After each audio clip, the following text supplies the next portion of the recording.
Eto na mga kabasketball, marami na naman tayong maiinit na balita. Mike Phillips, mas pinili ang MPBL kaysa sa PBA. Kai Sotto magdudulot daw ng malaking problema sa mga kalaban sa muling pagbabalik niya sa ating Gilas Pilipinas at PBA teams. Pwedeng gumamit ng mga naturalized players para hindi na bumaba yung level ng kompetisyon ng liga. Pero bago yun, huwag kalimutan mag-like at mag-subscribe bilang pagsuporta sa pinakabagong Gilas update na inilabas ng isa sa pinakakilalang sports page sa Taiwan na nakatutok sa mga Asian players at sa mga national teams sa Asia.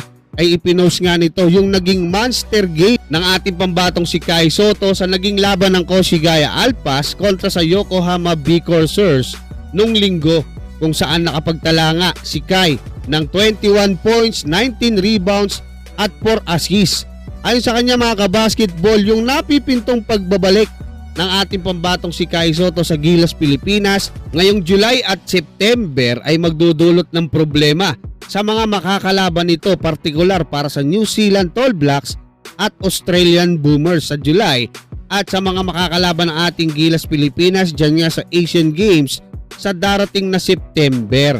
Ayon sa kanyang obserbasyon mga kabasketball, simula nang bumalik sa paglalaro si Kai Sotto noong January ay patuloy na bumubuti yung kanyang laro, no? Ibig sabihin nag-i-improve at bagaman wala pa daw sa 100% yung bilis at talon ni Kai dahil nga kakagaling niya lang sa injury, no? Medyo alalay pa, ay nag-improve naman yung kanyang pasa at floater na inaasahang magdudulot naman talaga ng malaking problema sa mga makakalaban ng ating Gilas Pilipinas.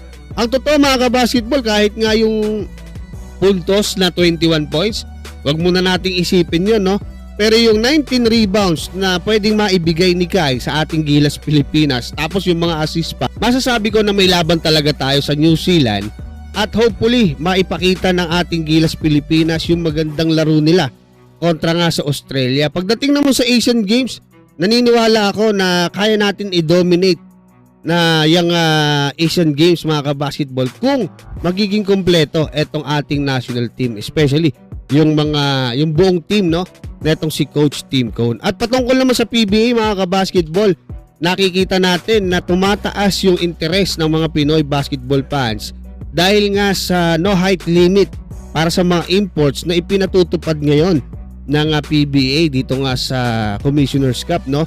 Hopefully mga kabasketball, magtuloy-tuloy na yung no height limit na yan. So paano ba nila magagawa yan nang hindi naman masyadong gumagastos ng malaki? Sana hanggang dyan sa Governor's Cup at pati dito sa All Filipino Cup mga kabasketball, pwede naman silang gumamit ng mga naturalized player. So bawat team kumuha ng isang naturalized player na ipapa-approve nila.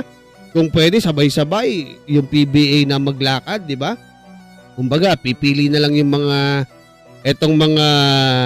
PBA teams, tapos ibibigay nila sa commissioner, o si commissioner naman magpapa-approve.